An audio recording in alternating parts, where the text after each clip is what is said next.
Hello everybody, my name is Merc and welcome back to the channel. A cool little video for you guys today. I'm going to teach you guys how to Scatha mine and anything that sort of you maybe didn't know or needed to know about Scatha mining, percentages, things like that specifically. Firstly, getting straight into it, how do you trigger a spawn? So triggering a spawn, you basically... and you can do this at any height in the crystal hollows. You need to be in the crystal hollows to get here. Now you unlock the crystal hollows at hot M tier 3, but I'm not going to go too much into like how to get here or how to get specific things. It's mainly just about Scatha today. If you need any other help getting anything else within the game, I probably already have a tutorial, or there's plenty on YouTube that you can find, and maybe I'll make some more in the future just to give you guys that help. Now what you want to do is you want to mine in a 1x2 block. By 1x2 is 1 wide and 2 high, so just enough for your character to fit in, and preferably having hard stone. So this stuff in this area is called hard stone. It's not just regular stone, it's called hard stone because you're in the crystal hollows. And you want to break blocks at eye level. Now you can break the block below,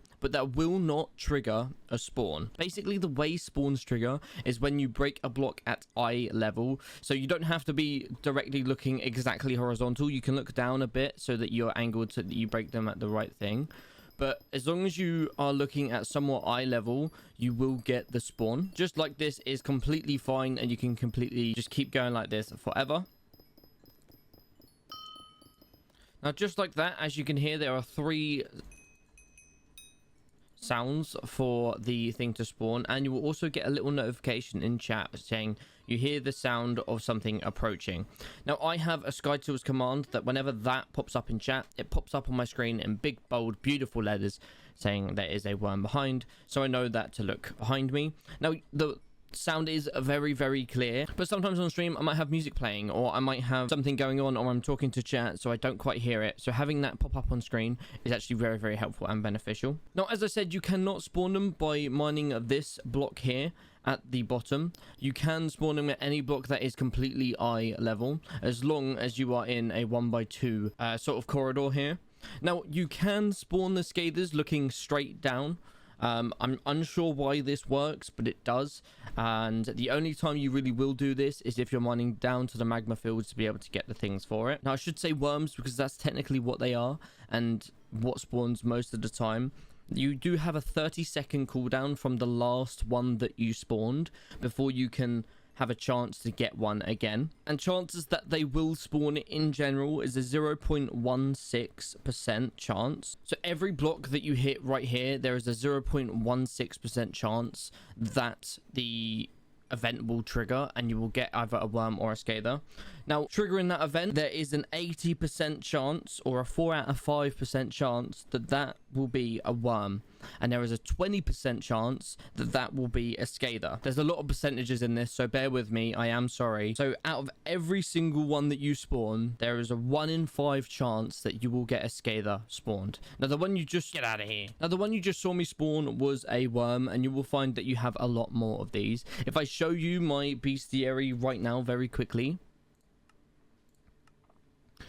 I have killed 184 worms to 39 Scathas. So if you think of it this way, this is close to 200, just rounding up. This is close to 50, just rounding up. So if we add the two together, which is 250, that actually works out quite well that 1 in every 5 is a Scatha. Now, don't get me wrong, it doesn't mean that exactly every 5th one that you do, you will get a Scatha, because I've gone 15, 20 worms in a row without getting a Scatha. Hours upon hours of grinding, it has taken ages, but on average 1 in every 5 will be that Scatha. Now Scatha themselves have a really cool drop. Now when triggering a Scatha, it will be level 10. Basically what that means is it will have 10 hit points of health.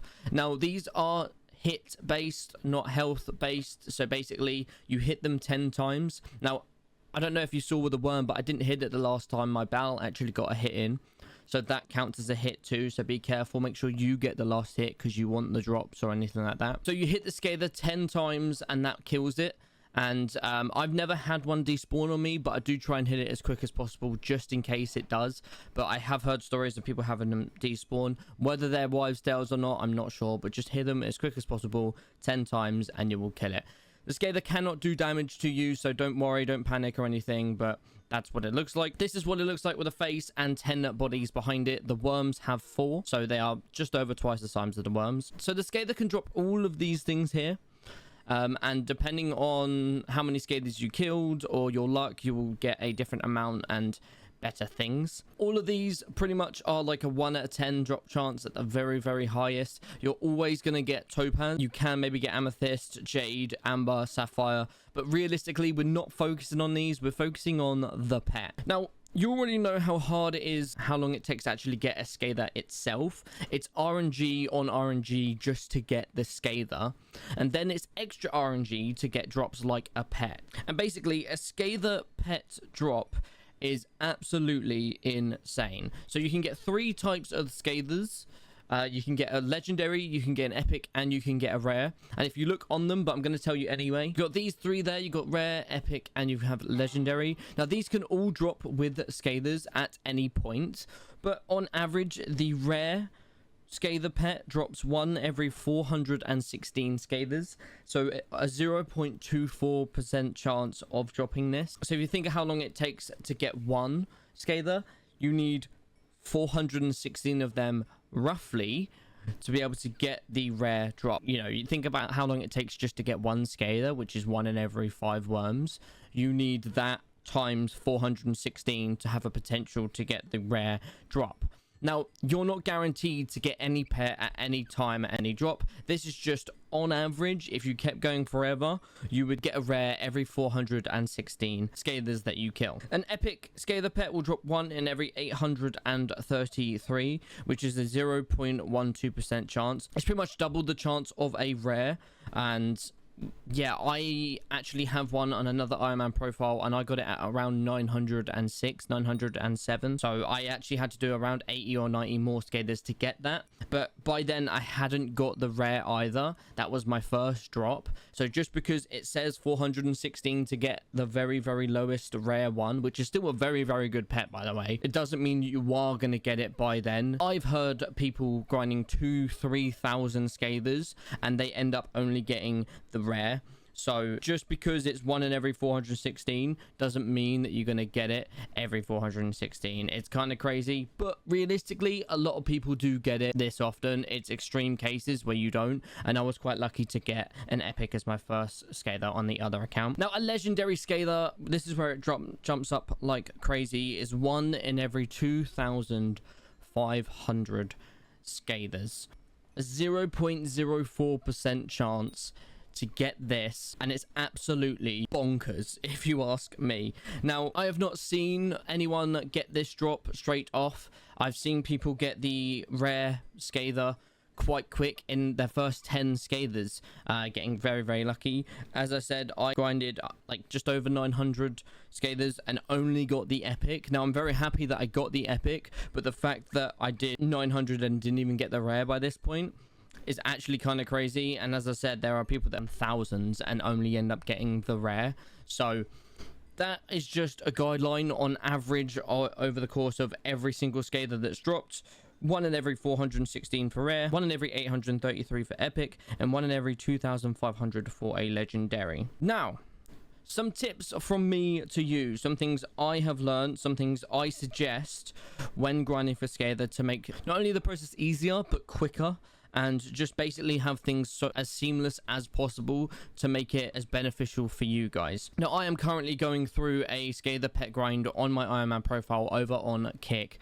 So if you want to check out how I do it live, or just come chat to me live anyway, come check me out over on Kick, kick.com/merc_115, or it will be in the link tree below. Click that link tree, click on the watch me live button, and you can check me out over there. But one of the first things I suggest you get before doing this is the Bal pet. Now, you do want it legendary, so you get the stats for it. I do have a Bal pet right here. And basically, the Bal pet gives you heat immunity, which allows you to mine in the magma fields. Now, the reason I say to mine in the magma fields is because sometimes when you're mining here, you end up hitting a block below and go down. You can get annoyed or whatever. It just makes more sense to mine at the very bottom, so you're not going to go any lower, and you can just keep going. But being at the bottom, you do need heat immunity, which is where the Bal pet comes in. Now, you can get heat immunity via Yogg armor, which is very viable and very good, and Yogg armor has mining boost stat. Every 10 Yoggs you kill, you can get an extra mining speed, which will help with your mining in the hardstone. But the battle pet is absolutely ridiculous, because in the magma fields, which is where I'm telling you to mine, you get a stat boost on every single stat with your battle pet. This battle pet, even though it's a combat pet, it is one of the best for mining, or especially Scatha mining in the magma fields, because it gives you an up to 15% stat. Now, because I'm only level 80 on my battle pet, I get a 12% currently, but that will go all the way up to 15% on a legendary battle pet at level 100. And what that means is anything that can be will be times by X amount. So your mining speed will go up 15%, your fortune will go up 15%, your pristine, if you have it, will go up 15%. Things like pet luck and magic find and all of those go up by 15%, which not only makes it easier, makes it faster to mine, because you need 1500 mining speed to instant mine hardstone within the crystal hollows. So if you're not quite at 1500 and you have a battle pet, say you're at like 1400, going down to the magma fields, not only do you get the heat immunity, but you will probably get up to 1500, and you can insta mine the hardstone with the 15% stat boost. So it's definitely viable. And as I said, your pet luck and your magic find go up by 15% as well. So it is genuinely the best way to grind for Scatha, is to have a battle pet. Anything else I suggest you do is suggested towards mining speed. You really do want 1500. And I don't even have a drill. I have a ruby drill that I use for mining gemstones. I'm using the refined titanium pickaxe, and I get 1500 mining speed. Now, I do have the hot stuff or heated reforge on this pick. What it does is the lower you go, i.e. is the lower you are in general in any worlds, you get a higher mining speed boost. So in the magma fields at the very lowest, which is why I say to mine at the bottom, I get up to 240 extra mining speed. So not only am I getting a stat boost from the battle pet, a stat boost from potential armor if I'm wearing Yogg, I'm getting the 240 mining speed just from the reforge itself. So I do not need a drill. I do not need anything crazy. I was doing it before I had any Yogg armor on me. Still don't even have the full set. And I was getting 1500 mining speed. Now, as you just saw, my mining speed was 1500 up here. I'm currently at Y level 165, so I'm not even like close to the bottom. I'm going to mine all the way down to the bottom live for you guys to see. Like, I'm doing this as I'm speaking. This is not recorded over or anything. And as you can see, it's a pain because I can't even mine like the gemstones here with this pickaxe. I have to like mine past and around it and go all the way to the bottom so that I can just start mining it. And there we have entered the magma fields, and you'll probably notice that I'm going to get a little bit quicker. I'm like falling. So I am now at the bottom of the magma fields. I'm pretty sure that's the end wall there. Someone's already mining. So I'm going to mine this way. If you look at the top right here, you have my map. Let me check my mining speed. I'm at 1786. I cannot remember what my fortune was, but you guys will be able to go back and see. So I've gained 200 and something, 250 mining speed just from being at the bottom. And we just keep going forward. We go all the way to the end. We turn around. I normally go 2 or 3 blocks this way and come exactly back on myself. Now, again, with this pickaxe, I cannot mine things like topaz, which is the gemstone down here. So I have to just maneuver around it. And this is what I do. This is what we sit here and do, and we grind for it. I hit topaz. I'll move around it. And we continue on our journey. Trying to hit that top block first, and then because of the speed, I'm just about clipping this second block here. So I actually mine it and then go from there. But that just took a while for me to do. I mean, I can aim a bit more down and do that, but if you just take a couple seconds, you'll be able to instantly mine it. It can sometimes take 5-10 minutes for one to trigger. I've been here for a while. Here's one now. And worms will be there. They'll move all the way to the end. They'll hit the wall and they'll come straight back towards you. And there we go. As soon as I start attacking, my bow will hit as well. That's how the bow works. So Just be careful with the bell pet. It does attack. It is a combat pet. It will hit the things with you. Some people don't like doing it. Some people use a black cat pet if they can, and I don't blame them. It's got good pet luck. It's got good magic find. And there you go. I cannot get it for another at least 30 seconds, so I just continue mining, or I'll talk to chat for a bit, and then we'll get on our way again. There's another one, and there is a Scatha. That is what they look like. 10 long, 10 health. You hit them, and that's it. I got no drop. We continue on and go from there. So yeah, guys, that is it. That is how to grind these Scatha worms, and basically just rinse and repeat until you get a pet. I wish you all the best of luck on grinding your Scathas, and I hope that you get pets quickly and you get the best ones that you can. Guys, thank you all so much for watching this video. If you want any more tips, tricks, tutorials, or just want to watch some gameplay content, whatever, then make sure you hit that subscribe button. If you want to watch me live, then come over to my kick.com/merc_115. A link will be in the description. Check out the link tree. Thank you so much for watching, and maybe check out these videos right here.